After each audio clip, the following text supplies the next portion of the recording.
Bonjour et bienvenue à l'Église urbaine 180. À 180, on aime et ça fait partie de nos valeurs que de collaborer avec les autres églises au Québec. Donc ce matin, on reçoit Christian Lachance de l'Église Mosaïque. Il va aborder le sujet des hasards de Dieu. Vous êtes prêts? Alors ça commence maintenant. Hey, bon matin, vous allez bien? Oui, bienvenue 180, bienvenue ceux qui se joignent pour la première fois. Et je sais qu'il y en a qui sont en train d'arriver présentement. Si vous êtes en ligne aussi, on est content de vous accueillir. Bienvenue à l'Église 180. Vous avez entendu la petite introduction ce matin. On a un invité qui est pasteur Christian Lachance, qui est pasteur principal de l'Église Mosaïque. Fait que vous avez certainement déjà entendu parler de l'Église Mosaïque. Déjà, Christian, tu peux t'avancer proche de moi. L'Église Mosaïque était là avant 180. Ça fait combien d'années, Christian, maintenant, vous existez? 16 ans. 16 ans? Ouais. Hey, 16 ans. Félicitations. Fait que, oui, on peut les applaudir. Et l'Église Mosaïque est une Église très impliquée justement dans sa communauté, se définit comme une Église communautaire. On a été une Église aussi qui nous a non seulement précédé, mais qui nous a aussi inspiré justement pour cet aspect-là de la communauté, pour différents aspects aussi. Et on a le privilège justement que d'annoncer, la semaine passée, j'étais à Mosaïque et c'est moi qui prêchais et puis on annonçait justement cette collaboration qu'on aimerait pouvoir faire entre les deux églises. Et cette collaboration-là a pour objectif, ultimement, de faire avancer le royaume de Dieu, de faire avancer l'Évangile à Québec. Et la façon que ça va se manifester, par exemple, il peut y avoir un échange des fois où ce que je vais prêcher là-bas, le pasteur Christian vient prêcher ici, mais aussi un échange, par exemple, de ressources à travers les ministères où ce qu'on peut, comme par exemple notre jeunesse, depuis un certain temps, est en train de se joindre à la jeunesse de Mosaïque, qui sont beaucoup plus nombreux, bien établis aussi, et on peut bénéficier justement, par exemple, de leur ministère. Donc, nos quelques leaders peuvent aller là-bas puis accompagner. Donc, il peut y avoir comme ça une participation entre des ministères, par exemple aussi sur l'aspect communautaire, où ils sont très impliqués. On aimerait pouvoir se joindre à eux dans des initiatives qu'eux mettent de l'avant. Des fois, ça pourrait être des initiatives que nous, on va avoir puis qu'eux se joindront. Donc, c'est l'aspect de collaboration aussi, ce qu'il peut y avoir sur l'aspect communautaire. Et un autre aspect pourrait être, par exemple, des événements spéciaux qu'on peut ensemble coordonner, comme par exemple, on a mentionné, mettons un vendredi saint, ça serait cool de faire ça. Ça pourrait être deux églises ensemble et puis on prend cet événement spécial-là ensemble, ce temps-là, comme un vendredi saint, pour participer. Et ça nous donne l'occasion justement de réunir des forces, de s'unir. Et on fait partie du même peuple de Dieu. On a des tribus qui sont différentes, des assemblées des fois qui sont différentes, mais on se joint en peuple de Dieu aussi. C'est comme par exemple Mosaïque 180 pour unir nos forces puis glorifier Dieu à travers cette union-là. Donc, ce matin, c'est pasteur Christian qui apporte la prédication et je vous demande de l'applaudir, de l'accueillir pour justement lui souhaiter la bienvenue. Donc, merci Christian d'être avec nous et puis bon matin, bonne prédication. Merci beaucoup, merci pasteur David pour l'invitation et l'accueil. Juste vous dire que la semaine passée, il a tout arraché. Il a fait un très bon message, alors je vais essayer de suivre ses traces ce matin. On est très contents de cette collaboration-là. En fait, pasteur David et moi, depuis quelques mois, on a des rencontres ensemble, on a des discussions. On s'est fait évidemment des Zooms, bien entendu. Puis, à travers ces discussions-là, on s'est dit, hey, pourquoi pas de faire une collaboration ensemble. Et on est là aujourd'hui, puis on est vraiment très contents. La semaine dernière, ça a été vraiment très bien reçu à l'Église Mosaïque quand on l'a annoncé. Alors, ce matin, je vais vous parler des hasards de Dieu. Gros sujet, les hasards de Dieu. Je ne sais pas s'il y a des amateurs de jeux de hasard. Moi, je ne suis pas un amateur de jeux de hasard. Là, j'ai apporté mes dés. Et quand on joue au dés, là, on veut tout le temps avoir le hard six. Là, les 2 6, c'est comme, ouais, là, il n'y a rien qui bat ça. Moi, je ne suis pas un amateur de jeux de société. Peut-être qu'il y en a dans la salle, je ne sais pas. Oui, il y en a, OK. Je vais faire attention à ce que je dis. les gens, les colons de Catan, puis toutes ces affaires. Moi, je ne joue pas à ça. Je suis pas un gamer non plus. La semaine dernière, pasteur David, il parlait qu'il était un amateur de golf, puis il jouait au golf. C'est un petit peu drôle parce qu'il y a 2 semaines, lorsque je prêchais à l'église, je parlais comme de quoi que tu m'invites à jouer au golf, c'est pas parce que je veux pas te voir que je vais te dire non, mais c'est parce que tu veux pas jouer au golf avec moi. Moi, j'ai un ami qui il m'a déjà invité une couple de... Je suis nul, mais c'est épouvantable. Puis en plus, c'est que j'ai un de mes amis qui, à un moment donné, m'invite... il m'a déjà même invité à un tournoi pour sa compagnie. C'est comme... Pouf. Je pense que je comprends pas, il m'a jamais pu m'inviter. Mais c'est épouvantable. Puis il m'a déjà fait comme, je vais te faire un cadeau. Et lui, il a eu en cadeau des bâtons. Tu sais, puis à ça, maintenant, des bâtons de golf là, en graphite super léger. Puis là, les gars, ils sont tous à comparer les bâtons. Puis je dis, waouh, c'est beaucoup d'investissement, c'est beaucoup d'attention pour une petite balle. Fait que je comprends pas ça. Il y en a même, là. Ils écoutent ça à la télévision du golf. Wow! Mais moi, il m'a donné des bâtons. C'est les bâtons qui appartenaient à son père. Quand tu dis « passe-moi le bois », là, c'est parce que le bâton, il est en bois. OK? C'est pas il sent encore la racine d'arbre. Là. C'est des vieux bâtons. Fait que quand tu te présentes avec ça sur un terrain, tout le monde te regarde avec pitié. Là. Tu fais vraiment pitié. Tu as l'air d'un démuni du golf. Là. Fait que c'est pour ça que moi, je fais plein de sports de plein air. J'aime ça, mais je fais pas de golf. Et je suis pas un gars de jeu de hasard. Mais ce matin, on va regarder les hasards de Dieu. Parce qu'en fait, moi, je ne crois pas dans la vie qu'il y a des hasards. Que le hasard existe. Vraiment. Et on va regarder premièrement dans un des livres que j'aime particulièrement, le livre d'Esther. Et la raison pour laquelle j'aime le livre d'Esther, c'est que le nom de Dieu n'est pas mentionné. Vous allez dire, écoute donc, t'es-tu pasteur ou quoi, toi? Le seul livre que t'aimes, c'est celui-là qui ne parle pas de Dieu. Mais vous allez comprendre pourquoi. Dans Esther 9, on arrive à la fin de l'histoire du livre d'Esther. Les versets 26 à 28, ça dit « Voilà pourquoi on appela ces jours Purim. D'après le mot « pour », voilà pourquoi aussi, en s'appuyant sur toutes les instructions de cette lettre, ce qu'ils avaient eux-mêmes vu et sur ce qui leur était arrivé, les Juifs prirent l'engagement irrévocable pour eux et pour leur descendance et pour tous ceux qui se joindraient à eux, de célébrer ces 2 jours en respectant ce qui était prescrit à la date fixée, et ce, chaque année, de garder le souvenir de ces jours et de célébrer de génération en génération dans chaque famille, dans chaque province, dans chaque ville, et de ne jamais laisser ces jours de Purim disparaître du milieu des Juifs, ni leurs souvenirs s'effacer parmi leurs descendants. Et pourquoi ils voulaient célébrer ce jour-là, la fête des Purim? Si vous connaissez un peu le livre d'Esther, l'histoire d'Esther, c'est que cette juive-là s'est ramassée reine malgré elle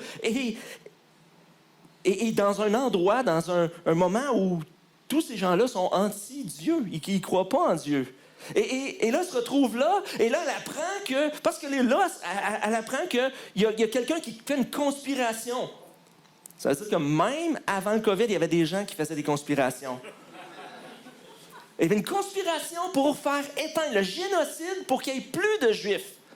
Faites juste pensez un instant. Si cet événement-là était arrivé, bien vous et moi, on ne serait pas là ce matin.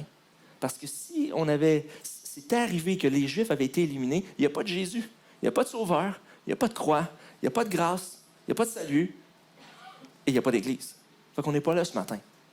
Et à travers cette histoire-là, ce qui est fou, c'est qu'elle se retrouve là. Qu'est-ce que je fais avec cette information-là? Et là, on va voir son oncle qui, lui, va comme l'encourager. Il va lui donner une parole. Il dit, une parole de hasard. Il dit, si jamais c'était pour ce moment-là dans l'histoire que tu avais été placé là, un jour comme celui-ci, si c'était pas un hasard, tu comprenais pas pourquoi parmi toutes les femmes qu'il y avait, il a choisi une juive, puis il t'a mis là, t'es la reine.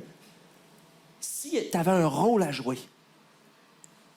Et en fait, le Purim, c'est le sort. Parce qu'en fait, c'était le tir au sort pour la journée où on allait éliminer les Juifs. Et cette journée-là n'est jamais arrivée. Et c'est pour ça qu'à la fin du livre d'Esther, ils ont pris cette journée-là comme la journée où on devait être éliminé. On a survécu à cause de Dieu. Et pour moi, ce livre-là est fort parce qu'on voit la main de Dieu. C'est impossible. C'est pas le hasard. C'est pas le fruit du n'importe quoi, du bing-bang ou whatever. C'est la main de Dieu qui a fait en sorte que les Juifs ne sont pas éliminés. C'est un miracle. Et pour moi, de voir que le nom de Dieu n'est pas mentionné, mais de voir la main de Dieu, bien des fois dans nos vies, c'est ça. Combien de fois on se retrouve dans nos vies et on prie, on prie, on change les mots, on change de langue. Si vous parlez quelques langues, moi, ça m'est arrivé de prier en anglais. Je dis peut-être que Dieu m'entend plus en anglais. J'ai appris quelques mots d'espagnol. Je dirais peut-être qu'en espagnol, il va comprendre. Mais finalement, au bout de la ligne, on dirait qu'il ne comprend rien de ce que je dis. On dirait que Dieu a changé de langage. On dirait que Dieu s'est mis sur le côté. On dirait que Dieu t'a oublié. Et à ce moment-là, c'est là qu'on voit que, mais non, Dieu continue d'agir, même si pour nous, on ne le voit pas. Dans Acte 10, le verset 9 à 21, et c'est là qu'on va voir, parce que dans le hasard, une des choses qui dans le hasard de Dieu, c'est que des fois, et je veux mettre une petite parenthèse ici, je ne suis pas mystique dans la vie. OK? Je ne suis pas quelqu'un qui essaie de chercher des signes, puis tous des petits trucs, puis non. Il faut faire la part des choses. Il y a des gens qui disent, le hasard, ça veut dire que quand je me lève le matin, là, aujourd'hui, là, qu'est-ce que le hasard de Dieu va faire dans ma vie? Si jamais tu te lèves, puis toi, tu manges des alphabets pour déjeuner, puis que quand tu mets tes céréales dans ton lait, tu sais, ça, c'est un moment de bonheur, hein? Tu verses ton lait, tu mets tes céréales, ou tu mets tes céréales, tu mets ton lait. Ça dépend. Il y a 2 types de personnes pour les céréales. Puis ici, il n'y a pas de jugement. C'est correct. La façon dont vous mangez vos céréales, ça vous appartient. Mais là, tu mets les céréales, et là, ça écrit Justine. Puis là, tu dis, enfin, je vais marier Justine. Là, c'est non. Là, c'est peut-être juste une coïncidence. Il ne faut pas commencer. Je veux mettre ça au clair parce que des fois, il y a des gens, j'en entends de toutes les sortes. Là. Il y a des gens qui disent là, j'ai vu une plaque d'auto, puis là, les chiffres, puis là, je calcule le plus 1, moins 2. Non. Là, il faut quand même doser. Mais dans Acte 10, ça dit, le lendemain, alors que ces hommes étaient en route et qu'ils s'approchaient de la ville, Pierre monta sur le toit vers midi pour prier. Il eut faim et voulut manger. Pendant qu'on préparait le repas, il tomba en extase. Il vit le ciel ouvert et un objet ressemblant à une grande nappe attachée aux 4 coins qui descendait et s'abaissait vers la terre. À l'intérieur se trouvaient tous les quadrupèdes et reptiles de la terre ainsi que les oiseaux du ciel. Verset 13. Une voix lui dit, « Lève-toi, Pierre, tue et mange. » Mais Pierre dit, « Certainement pas, Seigneur, car je n'ai jamais rien mangé de souillé ni d'impur. » À nouveau, pour la 2e fois, la voix lui parla. « Ce que Dieu a déclaré pour toi, ne le considère pas comme impur. » Cela se produisit 3 fois et aussitôt après, l'objet disparut dans le ciel. Pierre restait perplexe sur le sens de la vision qu'il avait eue. Pendant ce temps, les hommes envoyés par Corneille avaient demandé où était la maison de Simon. Ils se présentèrent à la porte et appelèrent pour savoir si c'était bien là que logeait Simon, surnommé Pierre. Pierre réfléchissait encore à la vision quand l'Esprit lui dit, « Il y a 3 hommes qui te cherchent, lève-toi, descends et pars avec eux sans hésiter, car c'est moi qui les ai envoyés. » Pierre descendit et dit à ces hommes, « Me voici, je suis celui que vous cherchez. Quelle est la raison qui vous amène ici? » C'est fou. Jésus est mort, ressuscité. Et il y a ce moment-là, pour moi, un des chapitres préférés de la Bible, c'est Jean 21, où les disciples sont comme perdus une fois que Jésus il est mort, il est ressuscité. Là, on sait qu'il est ressuscité, il est reparti au ciel. Puis là, c'est comme un peu comme, à partir de là, les gars, on fait quoi? On fait quoi? Et ils se sont remis à aller. Qu'est-ce qu'ils faisaient avant de rencontrer Jésus? À la pêche. Bon, on va aller repêcher du poisson, c'est ça qu'on sait faire. Mais là, c'est comme s'il était perdu, il ne savait pas quoi faire. Et là, dans toute cette optique-là, tu as Pierre qui décide d'aller chiller sur le toit. Tu sais, un rooftop, là. Tu sais, là, la place cool, là. Tu te retrouves là, puis là, comme, tu sais, tu t'attends pas, là. Tu sais, comme une petite ruelle, tu montes des marches, là, tu arrives en haut. Wow! La vue, là, c'est chill, il y a de la musique, puis l'ambiance, le pina colada, les nachos avec la salsa. On le feel, là, hein, un matin. On le feel. Mais moi, c'est comme ça que je vois Pierre. Là, il était tendu, cette petite couverte, là, cette petite nappe, là, il y a les 2 mains, puis là, un petit pina colada à côté, comme, wow, quelle belle journée d'automne. Mais lui, il s'attend pas que. Lui, c'est comme si c'est ça, là. Je ne serai pas dérangé, il n'y a rien. Et il y a là cette vision-là de la nappe. Et là, ça vient le chercher et le déranger. Parce que c'est comme si Dieu est en train de se contredire. C'est comme si Dieu disait, ben non, là, maintenant, va-tu et mange. Mais non, mais les animaux impurs, je peux pas faire ça, Seigneur. Puis lui, il est dans sa pensée de l'Ancien Testament, tout ça. Puis là, il pense pas qu'est-ce que Dieu est en train de lui dire. Parce qu'en fait, la conception des disciples, une fois que Jésus est ressuscité, c'est que, OK, Jésus est venu pour sauver le monde. Le monde, pour eux, c'est qui? C'est les Juifs. Pas vrai. C'est que les autres, on s'en balance. Les Romains qui crèvent, c'est tous des méchants de toute façon. Les Grecs, c'est des bizarres. On laisse tout non, ils font juste philosopher, puis ils ont comme des pratiques bizarres. Nous, c'est les Juifs. Jésus est venu, Dieu est venu, c'est le Dieu des Juifs. Parce qu'eux autres, ils ont encore leur mentalité de l'Ancien Testament. Et là, Pierre est un peu shaké de tout ça. Et des fois, dans nos vies, c'est un peu comme ça. Le hasard de Dieu fait en sorte que des fois, c'est comme, je m'en vais là, je suis convaincu que c'est ça, puis c'est solide. Puis peut-être que Dieu veut changer quelque chose. Je ne sais pas pour vous, mais je ne peux pas m'abstenir de parler du COVID. Je sais qu'on est tous tannés, mais quand même, je vais faire une petite parenthèse. Pour moi, c'est fou de voir tout ce qui s'est passé dans les 2 dernières années. C'est fou de voir à quel point j'ai rencontré encore cette semaine. Je rencontre une personne de l'Église. Puis ça fait des mois et des mois et des mois qu'on ne s'est pas vraiment parlé, puis rencontré. Puis je me demande comment c'est passé tes derniers mois. Puis pour cette personne-là, le COVID, c'était une bonne chose. Une bénédiction. Moi, je la regardais vraiment. Ben, je suis content que tu sois béni. On n'a pas toutes les mêmes bénédictions. Et elle dit non, parce que c'est une personne qui est un peu plus, même si elle a une famille, elle est mariée, tout ça, c'est quelqu'un de solitaire. C'est pas quelqu'un qui est vraiment une people person, qui va aller qui a des foules, puis tout ça. Puis cette personne-là, elle dit, moi, là, je suis en télétravail. Je suis comme, wow, on peut s'en parler? Elle dit, je suis en télétravail. Puis moi, là, je me sauve 1 heure de trafic par jour. Puis là, t'es comme, tu vois, tu sentais la légèreté, là, le bien-être. Puis, en plus de ça, là, je me suis rapproché de Dieu comme jamais. Je fais comme, oh! Elle dit, moi, je lis, j'aime ça lire. Puis là, j'ai eu du temps pour lire, j'ai du temps pour moi. Puis là, je l'écoutais, puis j'étais comme, wow!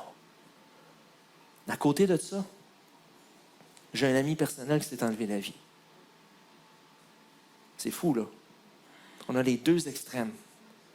Il y a des gens qui ils ont changé, ils ont déménagé, ils sont achetés une belle maison, comme la vie de rêve. Il y a des gens qui se sont trouvés, ils changent d'emploi, nouvel emploi, promotion. Là, je fais comme, wow, ces gens-là. Mais à côté de ça, il y a des gens qui... J'ai ramassé quelqu'un dernièrement, il y a 1 semaine. Il dit, il faut que je parle. Puis quand elle est sortie de sa voiture, elle s'est mise à pleurer sa vie. Ça va pas.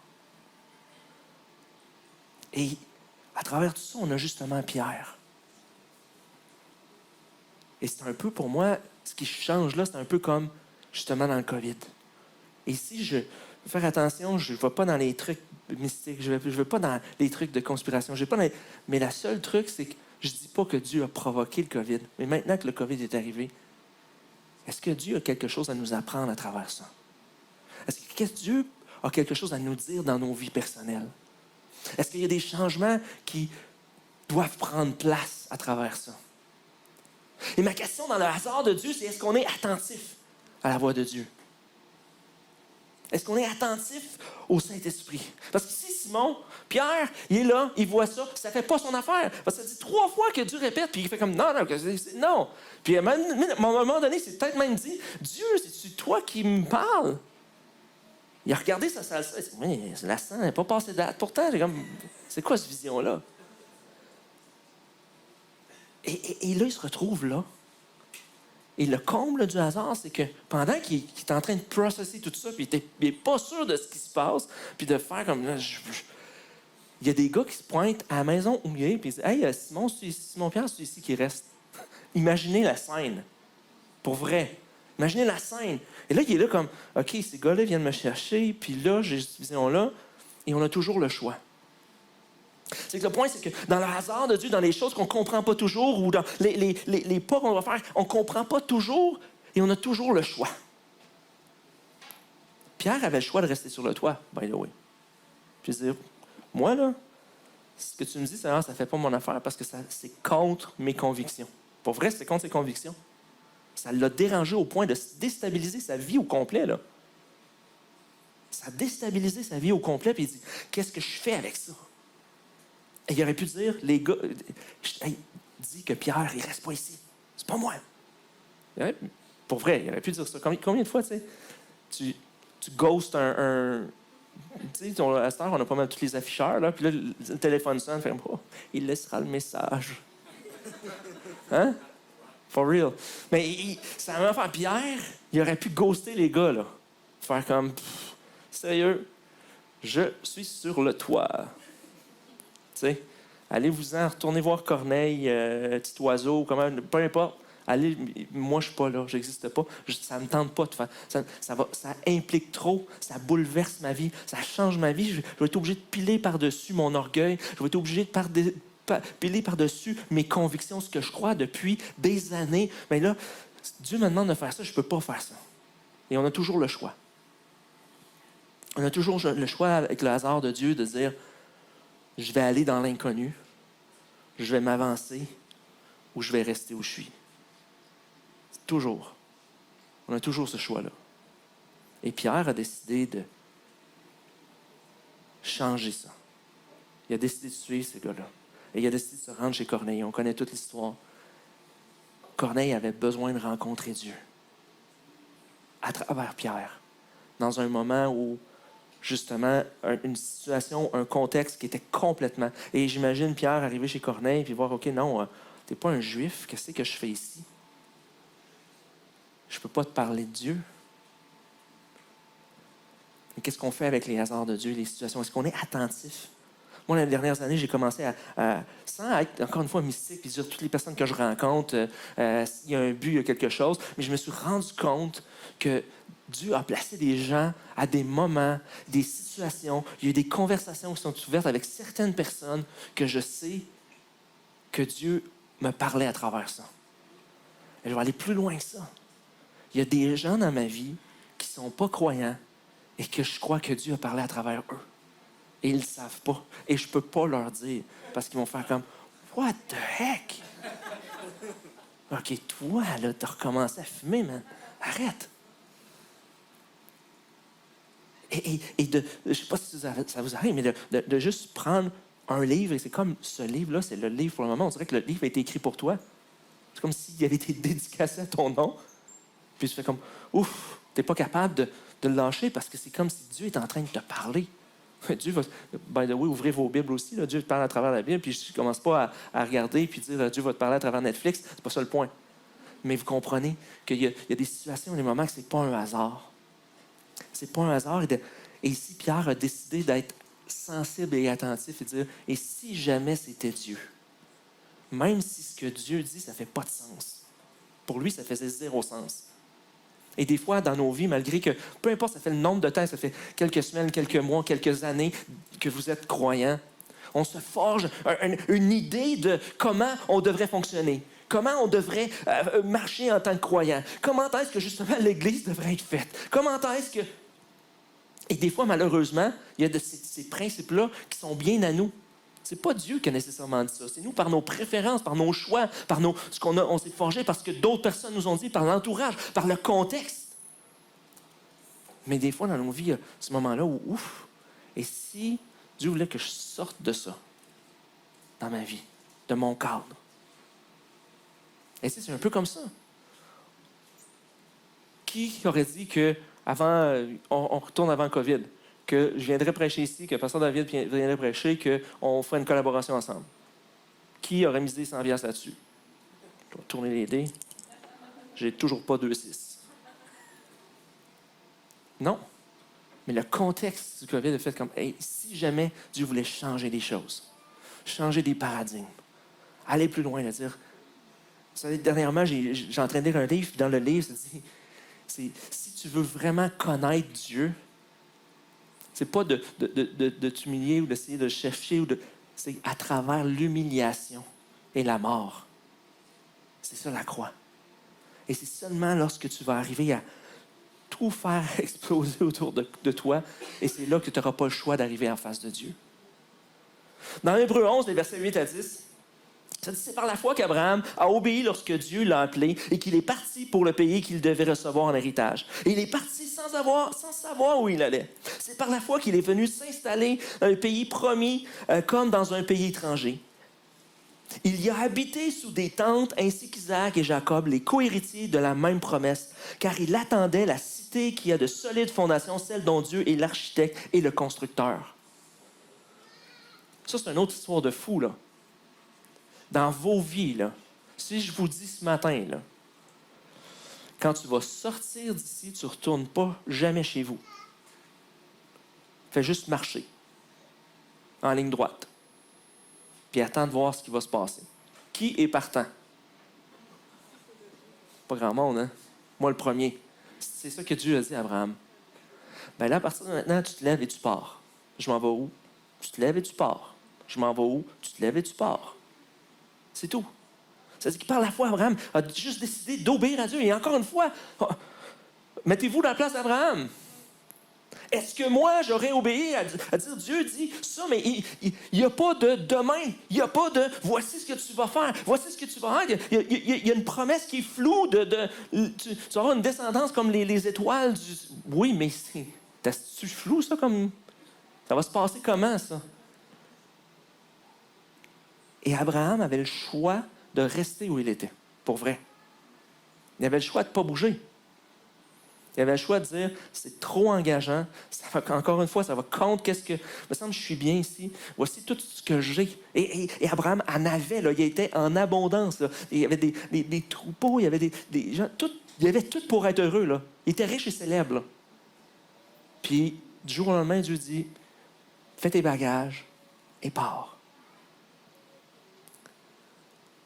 Et aujourd'hui, je veux que vous preniez le temps cette semaine de saluer, de remercier votre pasteur.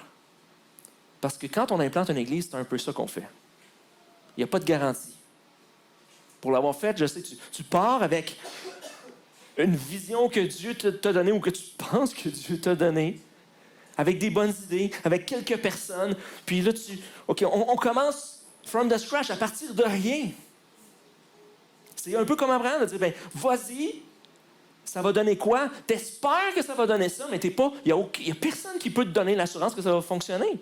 Il y a des dizaines et des centaines d'églises qui partent à travers le monde à chaque année, et il y en a des dizaines et des centaines qui meurent, qui ne subsistent pas, qui ne vivent pas. Mais pour faire ça, ça prend de la foi, ça prend du guts. Et que si vous êtes encore là aujourd'hui, bien, merci à tous les bénévoles qui sont encore là, mais il y a un gars qui est encore là. Et c'est pour ça que vous êtes encore là. Et que vous preniez le temps de remercier, de saluer la foi, le courage, l'audace de Pasteur David. Dans Deutéronome 1, les versets 6 à 8, ça dit, l'Éternel, notre Dieu, nous a dit à Horeb, vous êtes assez restés sur cette montagne. Tournez-vous et partez. Rendez-vous dans la région montagneuse des Amoréens et chez tous leurs voisins. Dans la plaine, sur la montagne et dans la vallée. Dans le sud, sur la côte de la mer. Dans les pays de Canaan, au Liban, jusqu'au grand fleuve, jusqu'à l'Euphrate. Voyez, j'ai mis le pays devant vous. Allez-y et prenez possession du pays que l'Éternel a juré de donner à vos ancêtres Abraham, Isaac et Jacob, ainsi qu'à leur descendance après eux. Ici, c'est 40 ans. Ici, ça fait 40 ans que le peuple est sorti d'Égypte. Et là, ils sont à Horeb. Quelques semaines après, il aurait dû rentrer dans la terre promise. Mais voyez-vous, ça, c'est la différence entre Abraham. C'est la différence entre Pierre et le peuple de Dieu. Ils ont décidé de rester où ils étaient dans leur vie. Ils ont décidé de rester dans leur confort. Et ça nous dit, les autres passages, je pourrais lire, mais ça nous dit qu'il y a une génération complète qui est morte dans le désert. C'est fou, là. Ils sont morts dans le désert juste parce qu'ils ont décidé de ne pas obéir à Dieu. Ils ont décidé de garder leur petite conviction, leur préférence et leur orgueil pour dire non, nous, c'est comme ça. Et là, c'est fou parce que 40 ans plus tard, c'est Dieu, là. Dieu dit, vous êtes assez restés sur cette montagne. Enough is enough, c'est tout. C'est terminé. Vous ne pouvez plus rester ici, les amis. Je ne suis plus capable de vous voir ici. C'est un peu ça. En bon québécois, là, c'est comme, je ne suis plus capable de vous voir la face. Là. On dégage, les amis. Là, le décor, ça fait assez longtemps qu'on l'a vu. Là, allez-y. Et c'est après, la suite avec l'histoire de Josué, et là, on va entrer dans la terre promise, mais ce moment-là où Dieu dit, c'est assez. Vous êtes restés assez longtemps sur cette montagne. Et là, je m'adresse à vous en tant qu'individu. Est-ce qu'il y a des situations dans vos vies que vous restez dans cette situation-là simplement par le confort? Simplement par la peur? Vous avez des difficultés à faire confiance à Dieu? Ça vous demande trop. Deborah Gordon a dit, si je veux changer ma situation, je vais devoir embrasser l'inconfortable avec une large dose d'humilité et d'abandon. Et le hasard de Dieu, c'est l'inconfortable. Le hasard de Dieu, c'est l'inconfortable. Parce que le hasard de Dieu, comme dans l'histoire d'Esther, Esther, il n'y a pas un moment où elle fait dire hey, je suis zen, là, moi. Et elle avait l'impression de. Vous savez, quand elle a eu la parole de si c'est pour un temps comme celui-ci que tu es placé dans cette position-là, elle savait à partir de ce moment-là qu'elle devait parler au roi. Mais eux autres, il y avait une très bonne relation de couple parce qu'ils ne se parlaient jamais. Et il fallait que le roi l'invite dans ses appartements pour qu'elle puisse lui parler. Je ne sais pas comment ça va chez vous, mais c'est assez tendu, merci. Et elle savait que si tu te présentais sans être invité, mais tu pouvais être envoyé au crocodile, tu pouvais mourir, c'est terminé pour toi. Fait que là, elle est placée dans le dilemme de c'est ma vie ou le peuple de Dieu. Je peux me taire, mais je vais finir par mourir parce que je suis juive aussi. Mais si j'y vais, peut-être que je vais mourir et ils vont mourir aussi, vous voyez? C'est un peu comme le caramel, qu'on ne sait pas trop lequel en premier il faut mettre. Et là, elle est placée devant ce dilemme-là. Et elle n'a pas d'assurance de ce que Dieu va faire. Elle n'a aucune assurance de Dieu va intervenir. Et elle a décidé d'y aller. Et finalement, Dieu est intervenu. Et souvent, c'est ça quand on ne sait pas où on ne sait pas qu'est-ce qu'on fait, où on sait, mais on back up. On est comme, non, je ne le ferai pas parce que tout d'un coup qu'est-ce qui va m'arriver? Tout d'un coup, et ici, il faut que je sorte de cette zone de confort-là dans ma vie. Mais je n'ai pas le contrôle du hasard de Dieu. C'est comme tourner les dés. Je vais tourner les dés, qu'est-ce qui va arriver? Je ne sais pas. Ce matin, je vais vous poser ces questions. Qu'est-ce qui te limite à avancer dans ta vie? Ton confort? Le risque et l'inconnu? C'est la même chose dans nos vies que même pour servir Dieu. Peut-être que tu étais dans une place de confort ou tu étais dans une place tu ne sais pas si tu vas risquer. Est-ce que je vais faire le move? Est-ce que je vais aller plus loin avec Dieu? Ou je reste là, je suis bien. Je suis bien dans mon petit confort, dans ma petite vie. J'aimerais vous dire que la Bible est un livre de tout, sauf un livre confortable. Ce n'est pas un livre confortable. Il n'y a pas une histoire. Lisez la Bible. Si vous n'avez jamais lu la Bible, prenez le temps de lire. C'est fou comment est-ce que c'est un livre de chaos, pour vrai. C'est un livre de chaos. Et à travers ce chaos-là, la beauté de la chose, le hasard de Dieu, qui a choisi d'envoyer son Fils sur la terre, mourir pour vous, pour moi, prendre mes fautes, mes péchés, mes manquements que j'ai faits, mais que je vais faire. Je vous annonce une mauvaise nouvelle ce matin. Vous allez encore faire des gaffes. C'est ça qui est ça. Je me parle à moi-même, je ne fais pas comme moi j'ai compris. Non. Bon, mais c'est ça l'affaire. Mais la beauté de la chose, c'est que le hasard de Dieu fait que quand on regarde l'histoire d'Esther, l'histoire d'Abraham, l'histoire qu'on vient de voir du peuple de Dieu, dans chacune de ces histoires-là, si le hasard de Dieu n'était pas arrivé, on ne serait pas ici encore une fois. Et l'histoire de la Bible, c'est continuellement ça. Un gâchis, une faillite. Puis là, tu te dis, voyons donc, ça va mal. C'est comme si tu lis la Bible, tu te dis, ça va mal finir, cette histoire-là. Ouais, on a, tu sais, pendant des années, là, il y avait plein de films et d'émissions où tu savais que même si ça allait mal, tu relaxais parce que le film va bien finir. C'est les bons qui gagnent. Il n'y a pas de mort. Tout le monde est chill. Puis à la fin, c'est que tout le monde va faire une petite danse puis qu'il va y avoir une musique tu sais. Puis là, c'est comme « Waouh, yeah! » Puis là, tu te couches, tu es tranquille. Mais là, on dirait que depuis quelques années, la mode des films et des séries, c'est que ça vire mal sur un moyen temps. C'est vrai. Puis là, tu te dis « Ça va-tu finir mal? » Oui, ça finit mal. Ça finira pas bien.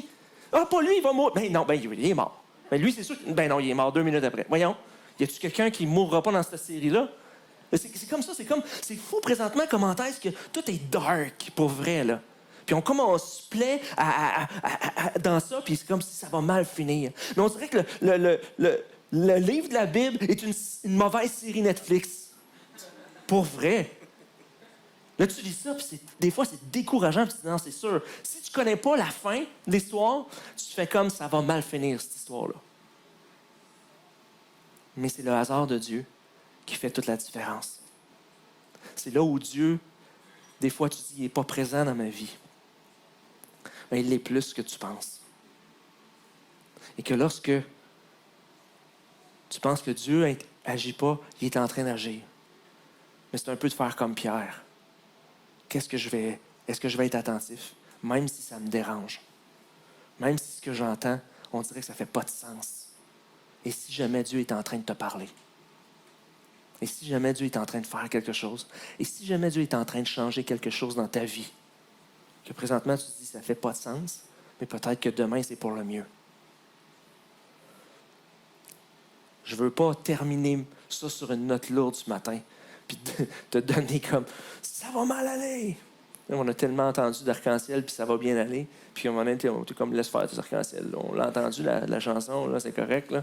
Ça va bien aller. Laisse faire, ça va bien aller.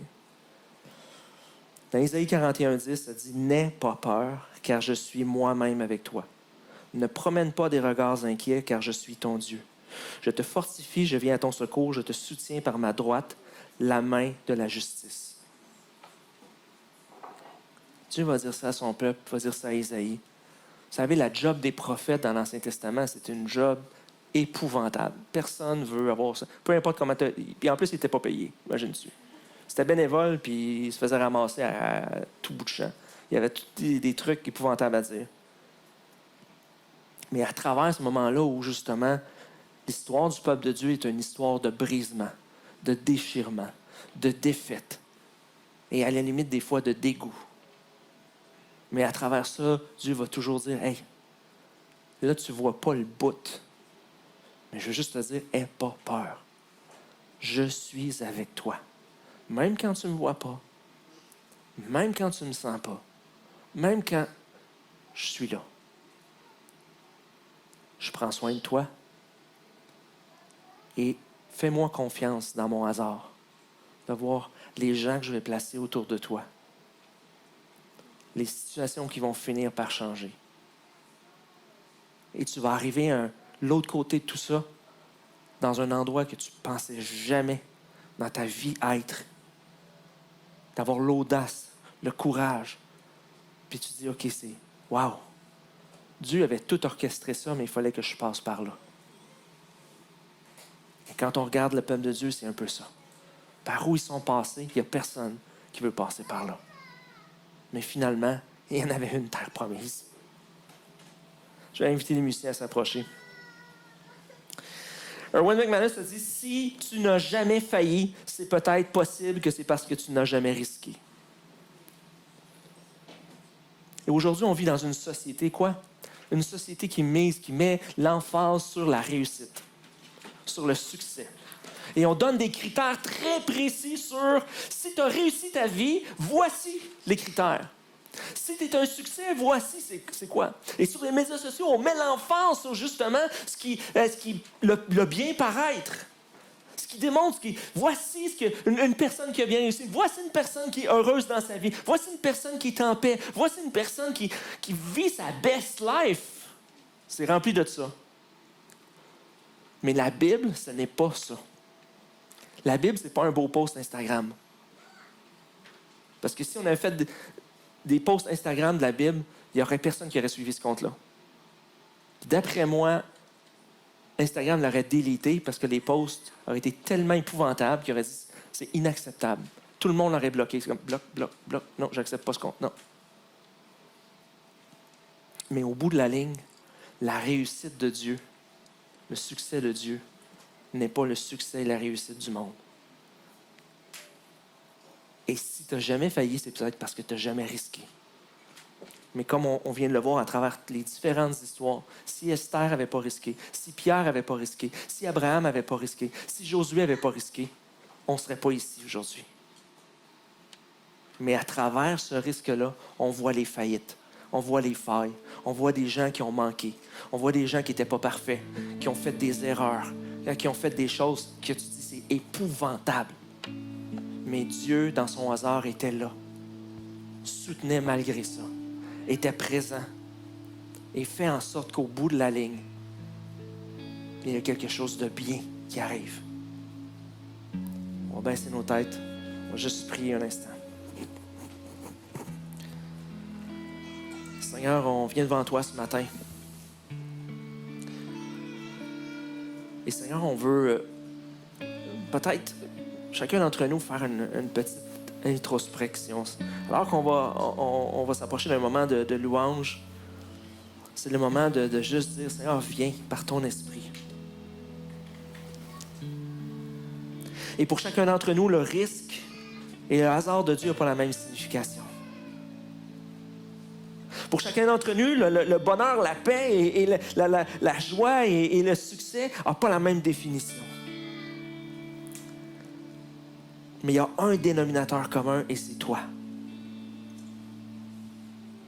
Et ton hasard n'agira pas de la même façon dans ma vie que dans la vie de quelqu'un d'autre ici ce matin. Et tu connais, Seigneur, chacun d'entre nous, on a peut-être cette zone de confort-là dans notre vie, ce moment-là où on refuse de risquer pour plusieurs raisons, parce que ça vient contre on dirait que ça ne fait pas de sens, ou qu'est-ce qui va arriver, ou peu importe, et on préfère. Mais peut-être que ce matin, Seigneur, tu veux nous parler spécifiquement dans nos vies pour qu'il y ait quelque chose qui change, pour qu'on aille plus loin avec toi.